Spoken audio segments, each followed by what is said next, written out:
Shalom, selamat pagi apa siang ya?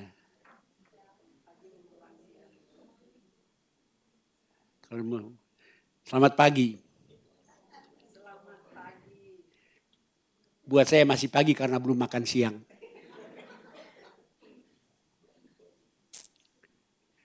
Tema hari ini adalah karakteristik keluarga Kristen yang terpuji. Ketika saya lagi siap-siapin khotbah saya, anak saya yang sudah lumayan dewasa tanya gini, apa sih maksudnya karakter keluarga Kristen yang terpuji?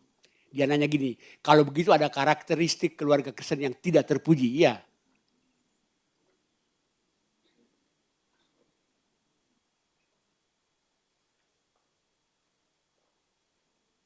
Saya bingung tidak bisa menjawab dia gitu. Sebab dia bilang begini, sebab kalau keluarga Kristen yang sejati semua karakteristiknya pasti terpuji kan? Kalau dia benar-benar keluarga yang Kristiani kan? Jadi masalahnya bukan pada terpuji tidak terpujinya. Masalahnya pada Kristen tidaknya kan? Ngerti enggak sih?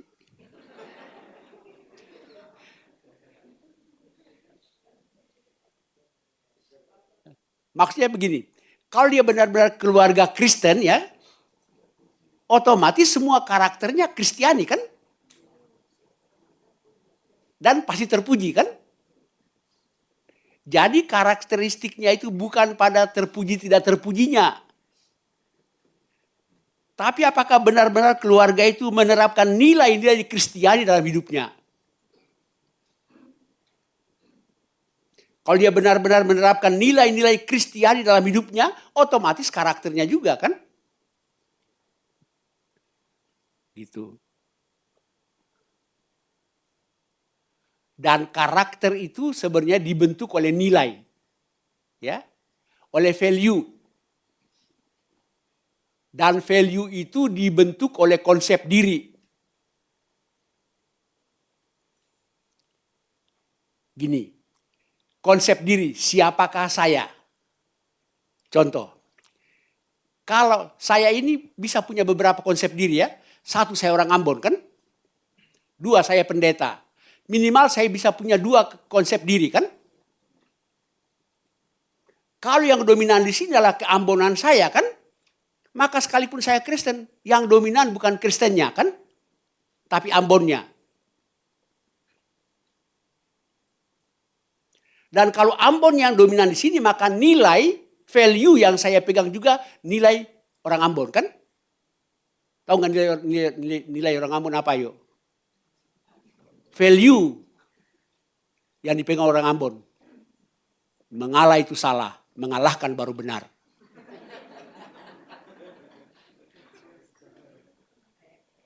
Akibatnya nilai itu membentuk karakter saya kan?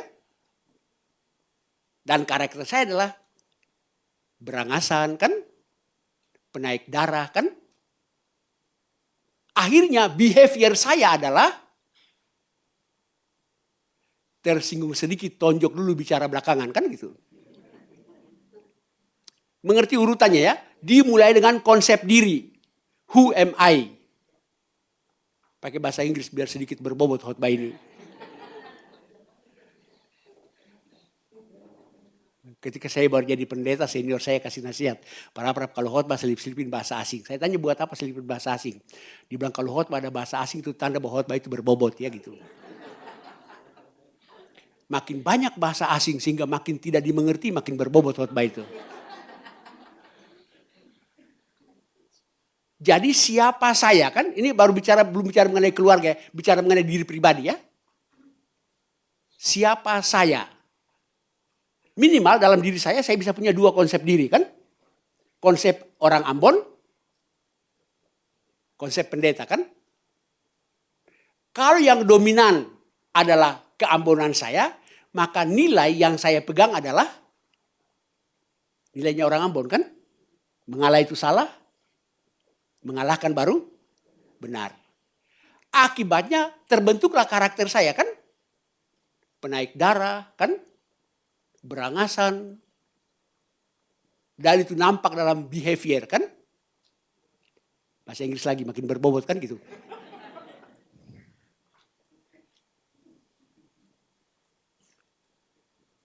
Sebaliknya, kalau yang dominan di sini adalah kependetaan saya kan, tidak berarti keambonan saya hilang ya.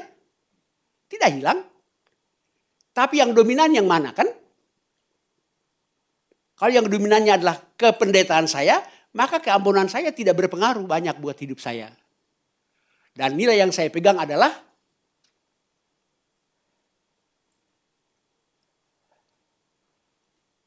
kasih, ya kan, lemah lembut, sabar. Akibatnya karakter saya apa? Kan? Tidak membalas kejahatan dengan kejahatan. Sederhananya begini, kalau saya punya yang dominan sini keambonan saya, maka karakter saya akan karakter yang keras ya. Seperti kalau karakter saya, nilai yang saya pegang adalah nilai seorang pendeta, maka nilai yang saya pegang adalah nilai yang penuh dengan kasih, yang terlihat dalam sikap yang sabar, lemah lembut kan. Dan karakter saya, behavior saya beda. Orang tampar pipi kanan, saya kasih pipi kiri. Kalau orang Ambon tidak, tampar pipi kanan 7 uppercut balasannya.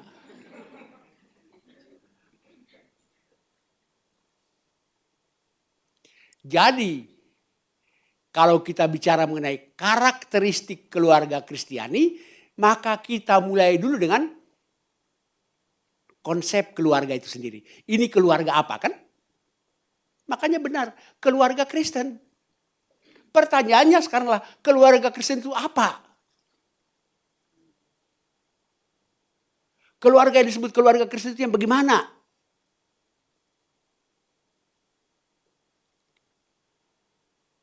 Maka sekarang mari kita buka Alkitab. Dari tadi itu baru pembukaan ya. Belum isi khotbah, itu baru pembukaan.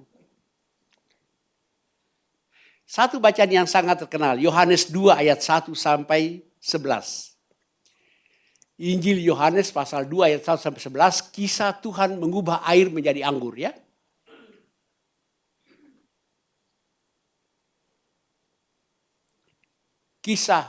Yohanes 2 ayat 1 sampai 11. Mari kita baca bersamaan ya. Bergantian maksud saya. Ayat demi ayat. Pada hari ketiga ada perkawinan di Kana yang di Galilea. Dan ibu Yesus ada di situ. Ketika mereka kekurangan anggur, ibu Yesus berkata kepadanya, mereka kehabisan anggur.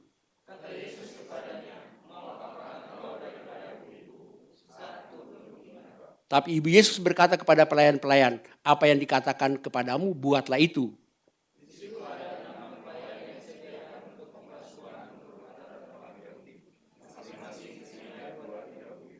Yesus berkata kepada pelayan-pelayan itu, isilah tempayan-tempayan itu penuh dengan air.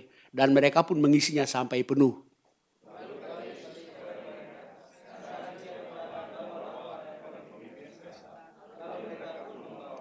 Setelah pemimpin pesta itu mengecap air yang telah menjadi anggur itu, dan ia tidak tahu dari mana datangnya, tetapi pelayan-pelayan yang mencedok air itu mengetahuinya.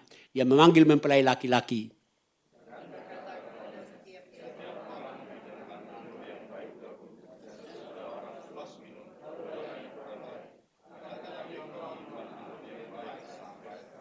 Hal itu dibuat Yesus di Kana yang di Galilea sebagai yang pertama dari tanda-tandanya. Dan dengan itu ia telah menyatakan kemuliaannya dan murid-muridnya percaya kepadanya. Cerita ini sangat terkenal kan, jadi mestinya kita tidak usah baca tapi kita baca aja lah gitu.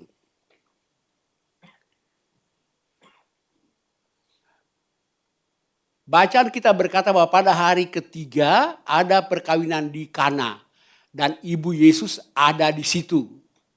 Ngapain Maria ada di situ? Ayo.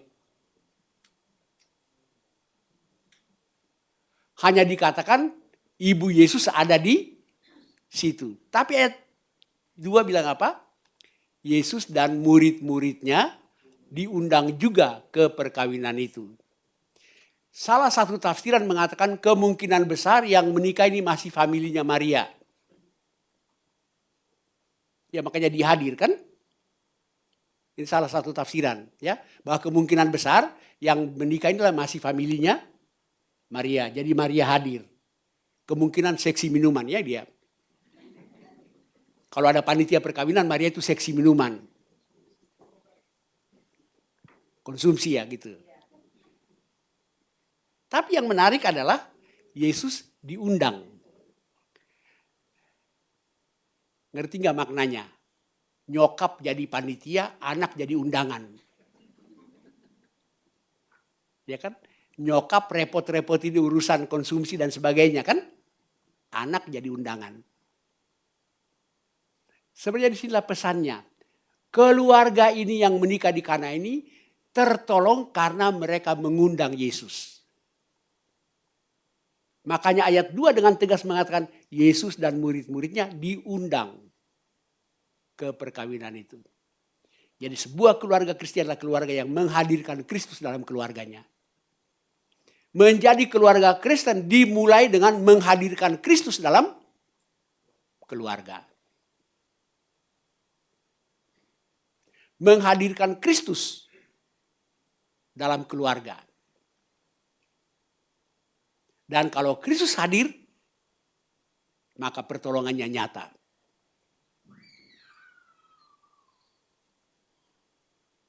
Saya tidak akan membahas seluruh cerita ini. Saya hanya mau mengatakan bahwa kisah ini dimulai dengan mengatakan bahwa keluarga itu mengundang Yesus. Salah satu pertanyaan terbesar adalah, seperti dikatakan tadi bahwa ini adalah mujizat pertama ya. Tapi tidak disebutkan sama sekali nama dari pengantin itu. Ya kan tidak disebutkan sama sekali kan?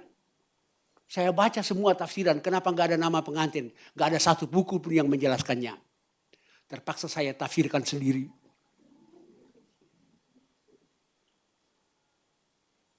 Dan tahu nggak tafsiran saya bilang apa? Sengaja tidak disebut nama di situ supaya kita pasang nama kita sendiri di situ. Pada hari sekian, tanggal sekian, ada perkawinan antara Luther Zwingli Raprap dan Margareta Natari. Yesus diundang ke situ. Maksudnya Anda pasang nama Anda sendiri di situ kan? Ya udah kalau nggak ngerti gimana menjelaskannya.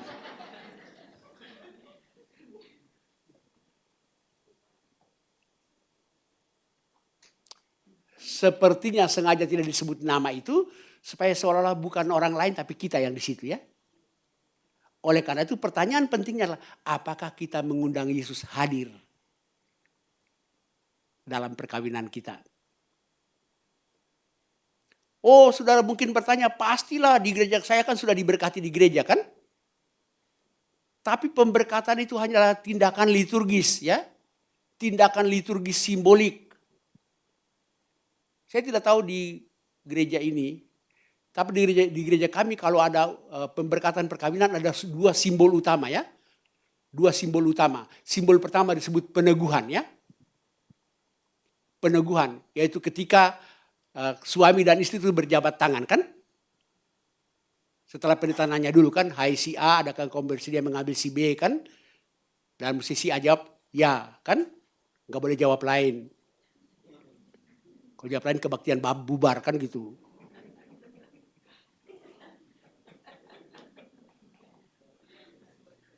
Hai si B, ada kau bersedia menerima si A menjadi suamimu? Ya, dengan segenap hatiku kan. Setelah itu pendeta menyuruh mereka berdua bersalaman ya. Berjabatan tangan. Lalu di gereja kami peneguhan itu namanya pendeta meletakkan tangan di atas dua tangan yang berjabatan itu. Dalam liturgi asli dari Belanda, pendeta tidak boleh hanya meletakkan tangan. Pendeta harus menggenggam ya. Orang Ambon memang meramas ya. Meremasnya ya. Itu simbol peneguhan. Kalau cuma suami istri yang jabat tangan, satu mau copot, gampang iya enggak? Tapi ada tangan ketiga kan? Yang meremasnya gitu. Apalagi jar-jar saya segini kalau saya ramas. Saya pernah memberkati sebuah perkawinan gitu. Jarinya istrinya itu lentik banget kan. Tapi saya ramas keras, dia gini aduh gitu.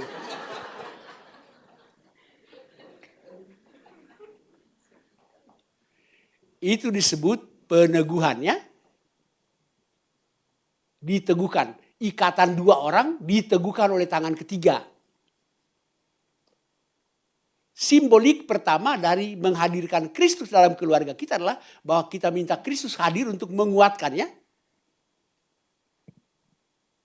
Baru simbolik kedua disebut pemberkatan. Pengantin disuruh berlutut, baru pendeta menumpangkan tangan. Pernah lihat nggak hamba-hamba Tuhan memberkati perkawinan? Telapak tangan ke bawah ya. Ada nggak pendeta memberkati gini? Atau gini? Nggak. Hamba-hamba Tuhan kalau memberkati selalu telapak tangan ke bawah. Simbol apa itu? Jatuh, tumpah. Kalau di tangan saya ada kue, ada donat, ada semua dibalik jatuh. Dan karena itu perhatikan jari hamba-hamba Tuhan, renggang ya. Kalau rapat begini 10.000 kejepit nggak ikut jatuh gitu loh. Gitu.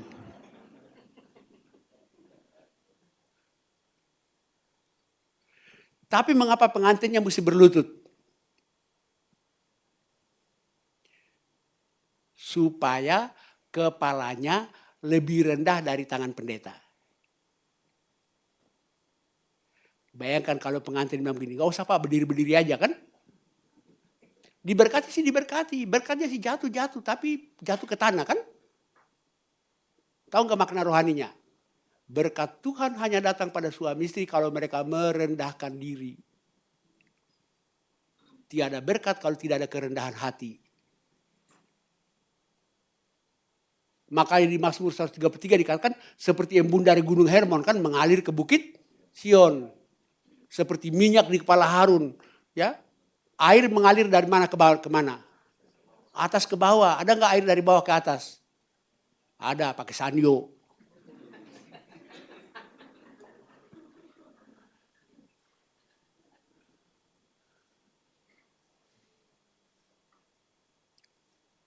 Alaminya adalah berkat selalu mengalir dari atas ke bawah kan. Jadi yang di bawah lah yang basah kan. Itulah dua simbol menghadirkan Kristus. Tapi tidak otomatis karena sudah diberkati, lalu sudah diteguhkan, diberkati, otomatis keluarga itu lalu dengan sendirinya menjadi keluarga Kristen. Bukan ya. Itu hanya terjadi kalau keluarga itu terus menerus menerapkan nilai-nilai Kristiani kan. Nilai-nilai Kristiani dalam sebuah perkawinan. Itu yang harus diterapkan dalam hidup. Nilai-nilai apa sajakah yang harus ada dalam sebuah perkawinan Kristiani? Dan saya rasa itu ada dalam semua perkawinan. Yang satu pertama sudah tentu saling mencintai, ya enggak? Saling mengasihi. Itu nilai yang pertama. Suami mengasihi istri, istri mengasihi suami. Anak-anak juga begitu. Kedua, nilai kedua.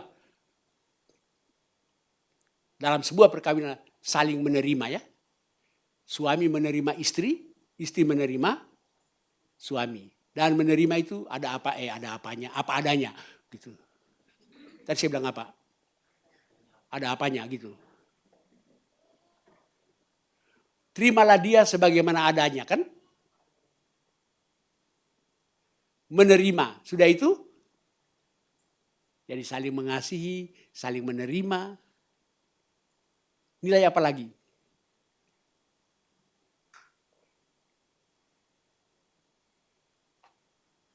Saling setia. Setia. Salah satu nilai kekristenan adalah nilai setia ya. Tahu arti kata setia? Setia dalam bahasa Ibrani artinya tidak berubah. Apapun yang terjadi saya tidak berubah. Itu makna kata setia. Maka suami yang setia sama istri artinya apapun yang terjadi sama istri, cinta suami tidak berubah. Dari istri masih langsing, sampai sudah langsung, bahkan melengkung ya gitu.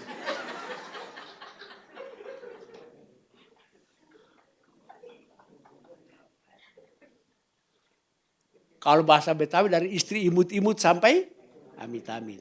Ada orang Manado sini enggak? Banyak. Kalau bahasa Manado dari istri poco-poco sampai pica-pica gitu.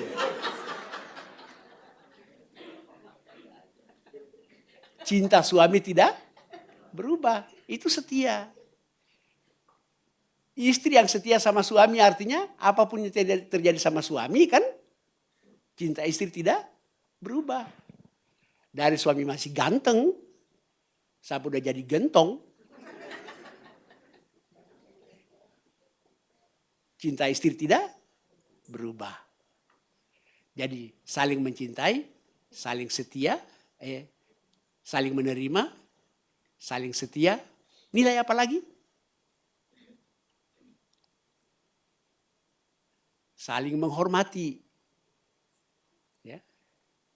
Makanya Alkitab mengatakan, hai istri tunduklah kepada suamimu. Hai suami kasihilah istrimu. Tunduk, menghormati. Apa sih maksud saya? Apa makna kata menghormati seseorang? Makna kata menghormati seseorang adalah memperlakukan orang itu menurut kedudukannya ya. Saudara menghormati Pak Bigman kan?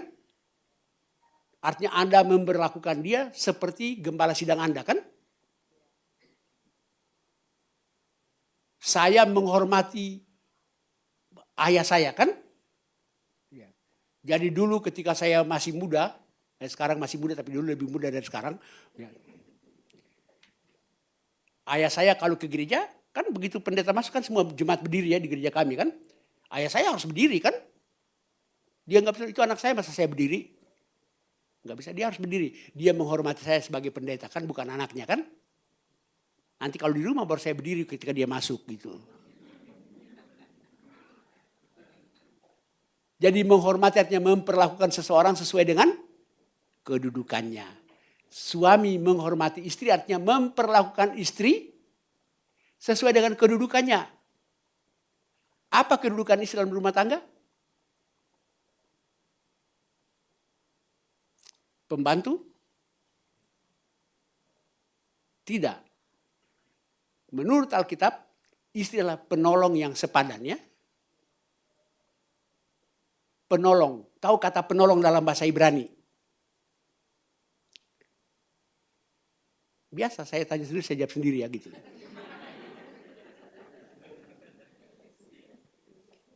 Bahasa Ibrani penolong itu eser ya. E-Z-E-R ya. Eser.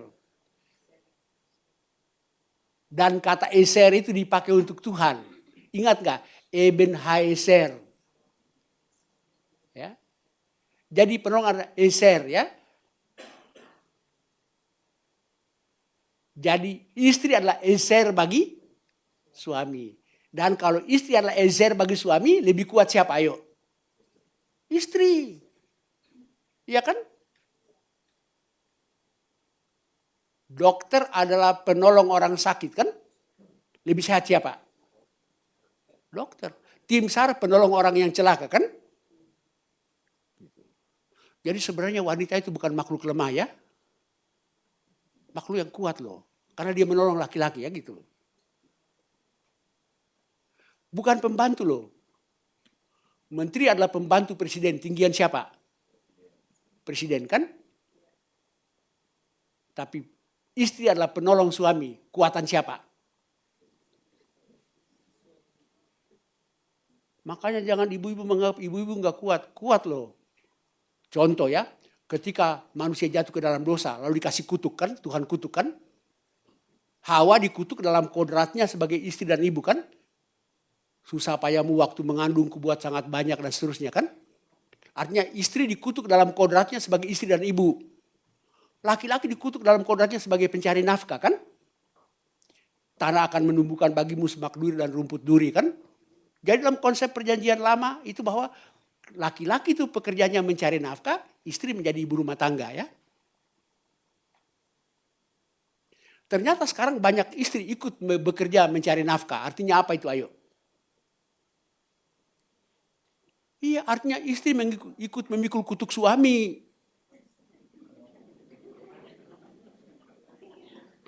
Iya kan? Secara Alkitabiah kan? Istri ikut memikul kutuk suami. Sambil pikul kutuknya sendiri, dia masih pikul kutuk suami juga, kan gitu. Berarti lebih kuat dia kan? Tapi sepadan. Sepadan artinya tidak lebih tinggi, tidak lebih rendah ya. Kalau Anda jalan-jalan ke toko buku Kristen, ada hiasan dinding, ya, ada sketsa, gambar laki-laki, perempuan bersandar di dadanya, lalu ada puisi dari Rumah Hikmat di sebelah kanannya. Woman was created from the rib of man. Perempuan diciptakan dari rusuk lelaki. Not from his head to be above him. Bayangkan kalau Hawa dibikin dari batok kepala Adam kan? Maka tiap hari istri di kepala. Pegal kasih turun aja. Nor his feet to be walked upon ya. Tidak juga dari kaki untuk diinjak-injak. But from his side to be equal. Jadi katanya dibikin dari rusuk supaya tidak lebih tinggi, tidak lebih rendah. Near his arm to be protected. Jadi katanya rusuk dekat ke lengan jadi mudah dilindungi. And close to his heart to be loved. Jadi dari sini ke sini cepat nyampe kan? Bayangkan kalau dari sini kan dia naik ketelan lagi gitu.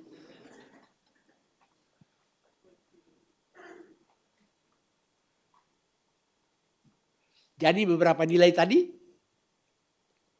kasih, menerima, setia, menghormati kan?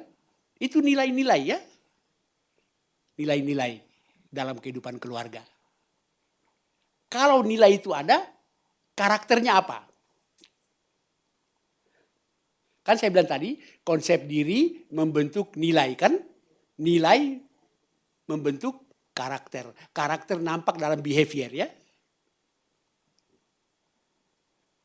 Karakter keluarga Kristiani yang normal-normal aja apa yuk?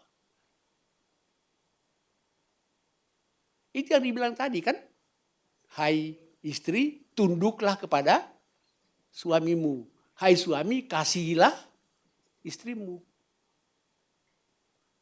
Itu sendi utama dari sebuah perkawinan Kristiani. Istri tunduk kepada suami.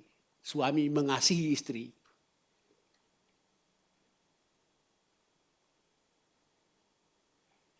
Apa arti kata tunduk? Banyak orang salah mengerti mengenai kata tunduk. Istri tunduk sama suami artinya suami ke neraka ikut, suami ke surga ikut itu. Tidak. Sebenarnya terjemahan kata tunduk itu tidak terlalu tepat. Kalau bahasa Yunaninya itu hupotasomenoi. Enggak usah dihafal, susah. Hai istri hupotasomenoi ya. Harfiah artinya istri tempatkanlah dirimu di bawah suami sebagai kepala. Salah paham kedua adalah orang selalu menganggap kepala itu suami sebagai kepala. Pengertian kepala di situ selalu berarti bos. Tidak. Kalau kita mengatakan suami adalah kepala bukan berarti bos ya. Saya pernah memimpin persekutuan doa di sebuah kantor. Direksinya Kristen. Jadi karena saya datang kecepatan disuruh duduk di ruang tamu direksi. Sementara saya duduk tunggu ibadah dimulai, saya baca ada tulisan di dinding. Rule number 1, the boss is never wrong. Rule number 2, if the boss wrong, see rule number 1.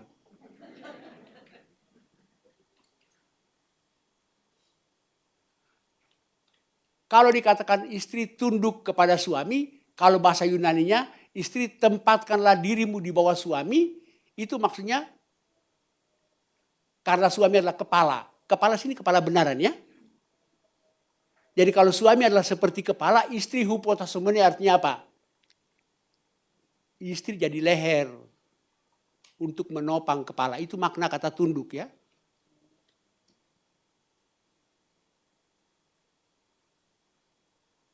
Jadi hai istri tunduklah kepada suami, maknanya adalah hai istri jadilah penopang ya, penopang bagi suamimu kan. Ya kalau istri istri mesti menopang kepala, berarti istri jadi leher kan? Itu karakteristiknya. Atau suami itu ibarat atap yang mengayomi, istri adalah tiang ya, yang menopang atap, ya enggak? Kalau tiang menopang atap, tiang di bawah apa di atas? Di bawah atap kan? Kalau tiang di atas atap, itu hasil puting beliung.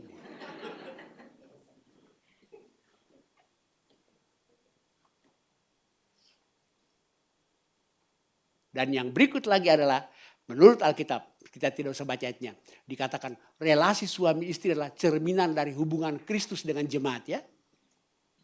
Itu berarti warnanya apa? Karakter nilai berikut adalah apa? Kekudusan. Salah satu hal yang paling penting dalam nilai-nilai Kristiani adalah, dalam keluarga Kristiani adalah kekudusan. Kita hidup dalam masyarakat di mana semua permisif ya. Apa saja boleh, apa saja boleh.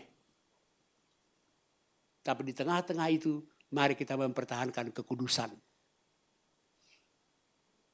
Dan sekarang ini ada banyak godaan sehingga orang tidak berpegang pada kekudusan.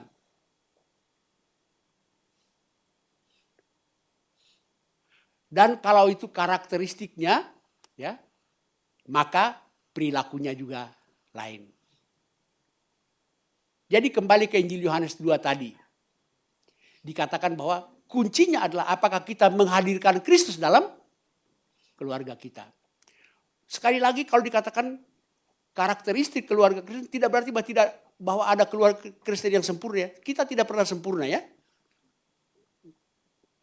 Tapi kita terus-menerus mencerminkan kehadiran Kristus dalam keluarga kita. Jadi keluarga di Kana ini menghadirkan Kristus dalam hidupnya. Keluarga Kristen adalah keluarga yang menghadirkan Kristus dalam rumah tangganya. Apa bedanya kalau dalam sebuah keluarga ada Kristus dan kalau tidak ada Kristus? Di mana bedanya? Apa bedanya kalau dalam sebuah keluarga ada Kristus dan sebuah keluarga kalau tidak ada Kristus? Saya pernah membaca sebuah tulisan. Dia mengatakan bedanya itu di sejumlah huruf H. Huruf H. Sesudah G.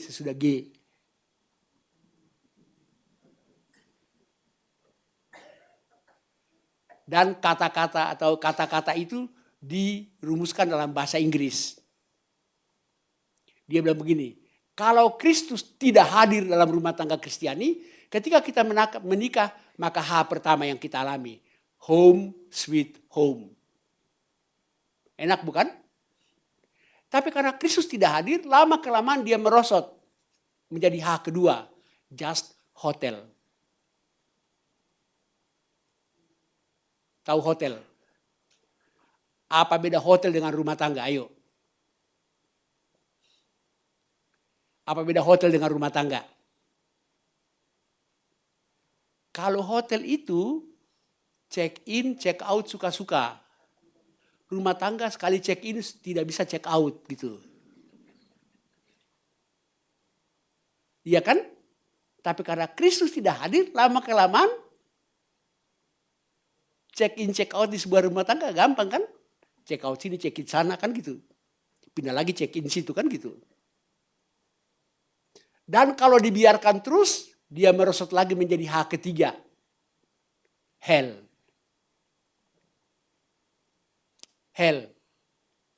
Bisa Inggris gak sih?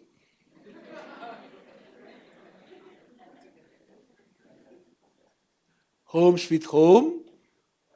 Merosot menjadi just hotel. Merosot lagi menjadi hell. Sebaliknya kalau Kristus hadir, apa yang terjadi? Keluarga Kristen itu dimulai dengan home sweet home. tapi tidak lepas dari masalah kan?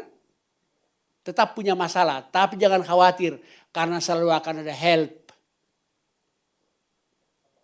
Help daripada susah menjelaskannya kan gitu. Help.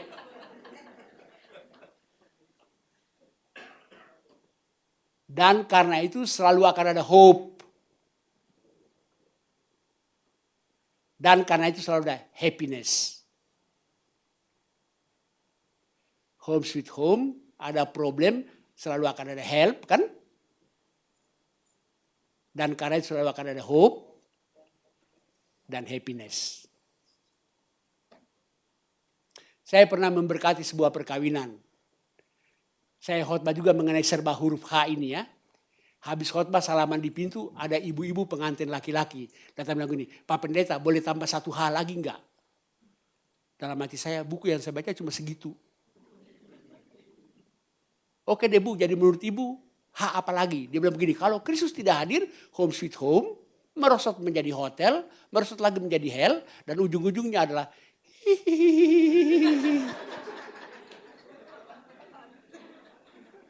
hantu gentayangan dalam rumah tangga itu.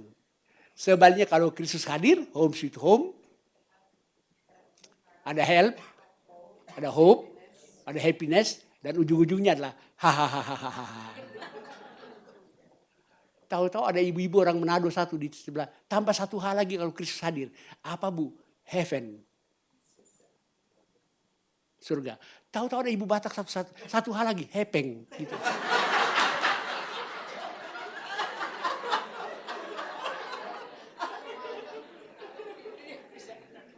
Saya tanya, hepeng itu bahasa apa kan gitu.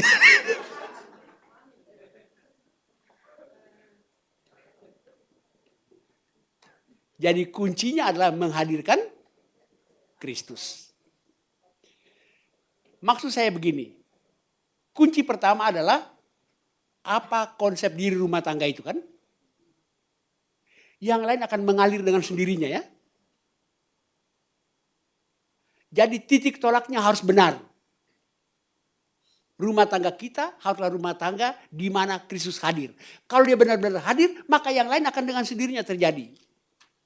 Jadi kita nggak usah rekayasa, mesti begini. Kuncinya cuma jadi satu saja.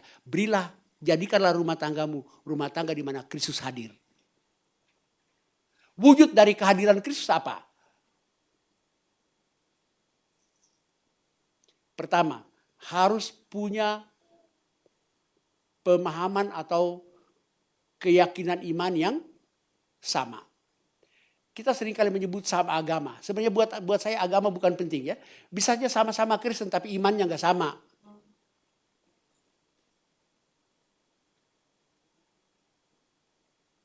Apa itu iman? Ayo. Mesti seiman ya, bukan seagama ya. Banyak rumah tangga, apa sih maksud saya? Banyak rumah tangga seagama kan? Tapi belum tentu seiman. Iman itu punya 3 dimensi ya. Dimensi pertama adalah pemahaman, pengetahuan. Ketika kita bicara mengenai iman Kristen, kita bicara mengenai pemahaman ya.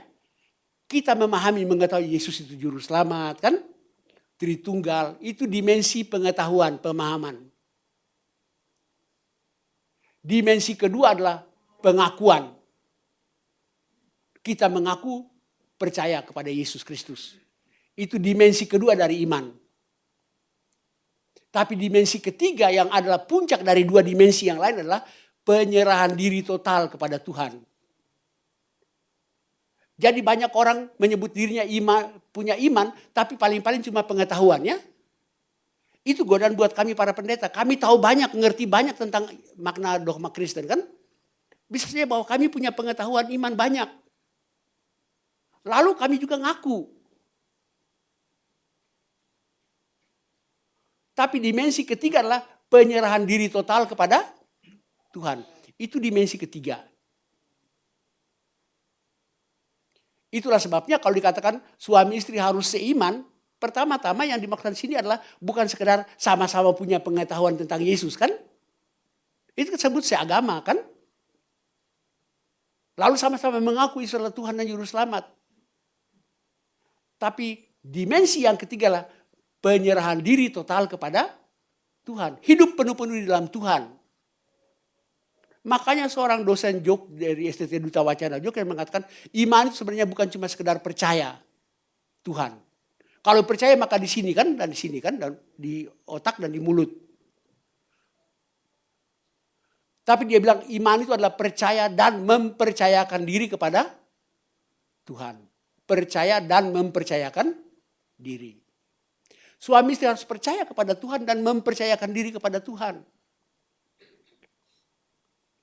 Dulu saya punya sopir. Sopirnya meninggal dunia. Dikasih sopir yang baru. Begitu saya naik mobil dengan sopir yang baru, terasa benar bedanya. Dengan sopir yang lama, begitu saya naik mobil, saya bisa tidur nyenyak sampai tiba di tempat tujuan. Udah nyampe baru dia kasih bangun. Bangun Pak udah nyampe. Dengan sopir yang baru, begitu naik mobil, saya tegang. Sampai tiba di tempat tujuan.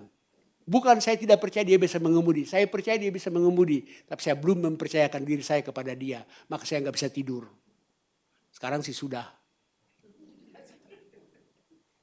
Ibu ke dokter. Dalam batasan tertentu ibu tidak hanya sekedar percaya bahwa dokter dapat mengobati penyakit ibu kan.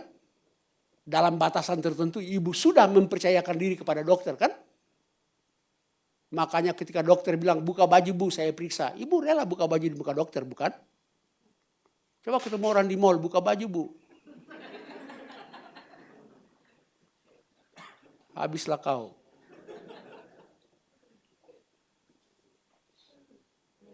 Ilustrasi iman dan itu yang sangat terkenal ya. Dalam teori ilmu berkhotbah katanya para pengkhotbah itu tidak boleh memakai ilustrasi yang sama berulang-ulang ya. Tapi karena nggak ada yang lain saya pakai aja lah gitu. Itu jagoan akrobat yang merentangkan tali di atas air terjun Niagara kan.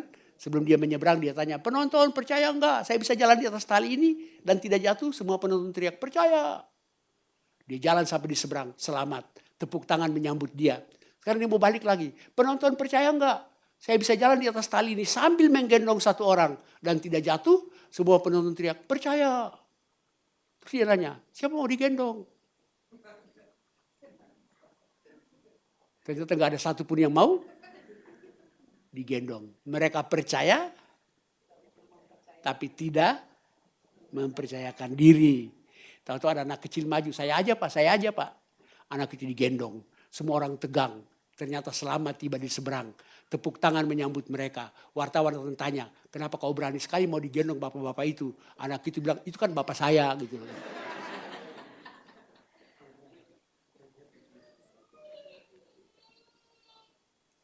Jadi kalau dikatakan suami istri harus seiman bukan sekedar seagama ya. Gitu. Tapi harus mempunyai pemahaman, pengakuan, dan dimensi total. Kalau bahasa Latinnya, dimensi pengetahuan, pemahaman disebut noticia. Ya. Ini saya bagi-bagi aja. Itu disebut noticia. Noticia itu pemahaman, pengetahuan. Kalau pengakuan itu disebut asensus. Ya, asensus. Dimensi kedua disebut asensus. Dimensi ketiga penyerahan diri total disebut fiducia. Fiducia.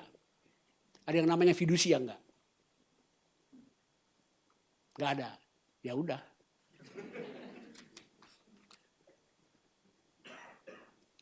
Jadi harus seiman kan?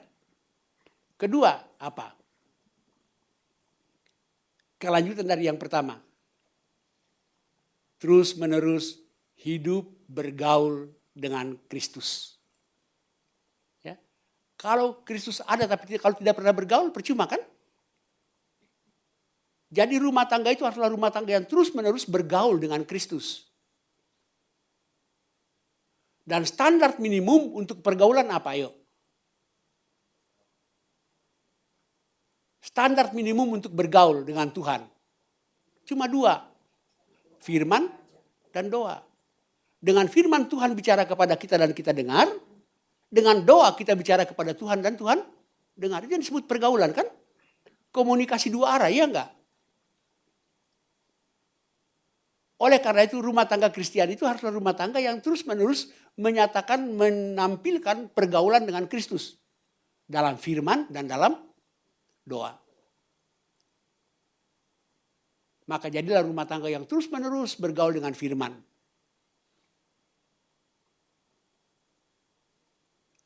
Apakah tiap hari keluarga kita berkumpul di sekitar firman? Jawab sendiri. Doa. Orang Kristen itu mesti berdoa berapa kali sehari? 3 kali sehari sesudah makan. Menurut Alkitab itu orang Kristen itu harus berdoa senantiasa ya. Saya lebih senang terjemahan lama. Berdoa dengan tidak berkeputusan ya. Doa non-stop. Apa artinya doa non-stop? 24 jam tutup mata, lipat tangan, mulut komat kamit. Matilah kau. Untuk memahami doa yang tidak berkeputusan, marilah kita lihat bahwa doa itu punya 2 dimensi. Dimensi hakikat dan dimensi liturgis. Dimensi hakikat itu begini, sambil cuci piring ibu bisa berdoa ya. Sambil cuci mobil bapak bisa berdoa. Dimensi liturgis itu butuh waktu tertentu, tempat tertentu, sikap tubuh tertentu, dan kalimat-kalimat tertentu ya. Tutup mata, lipat tangan, itu doa, dimensi liturgis dari doa. Jadi janganlah berdoa liturgis waktu mengemudi. Ya kan? Kalau berdoa liturgis waktu mengemudi, amin di God, kan gitu. Waktu mengemudi, berdoa yang hakikat kan? Sampai di kantor berdoa yang liturgis, ya enggak? Bekerja lagi berdoa yang hakikat. Makan siang lagi berdoa yang liturgis. Waktu bekerja lagi berdoa yang hakikat. Kan? Mau pulang berdoa lagi yang liturgis. Kalau kita melakukan itu, kita sudah berdoa non-stop.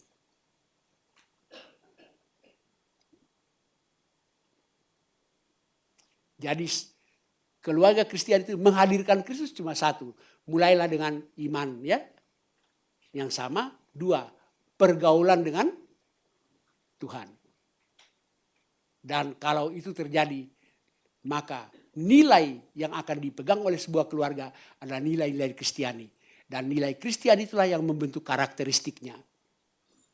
Karena itu walaupun tema khotbah ini bicara mengenai karakteristik, tapi saya memulai dengan menegaskan bahwa apa sih maksud saya? Karakteristik itu hanya bisa terjadi kalau dimulai dengan pertama konsep diri yang benar. Jadikanlah rumah tangga ada rumah tangga Kristiani. Di mana Kristus hadir. Dan kalau Kristus hadir, maka nilai-nilai Kristiani akan terwujud. Dan nilai-nilai itu akan membentuk karakter. Dan karakter itulah yang nampak dalam perilaku. Oleh karena itu saudaraku, mari jadikanlah rumah tangga kita rumah tangga di mana Kristus hadir. Undanglah terus menerus Kristus hadir dalam rumah tangga kita.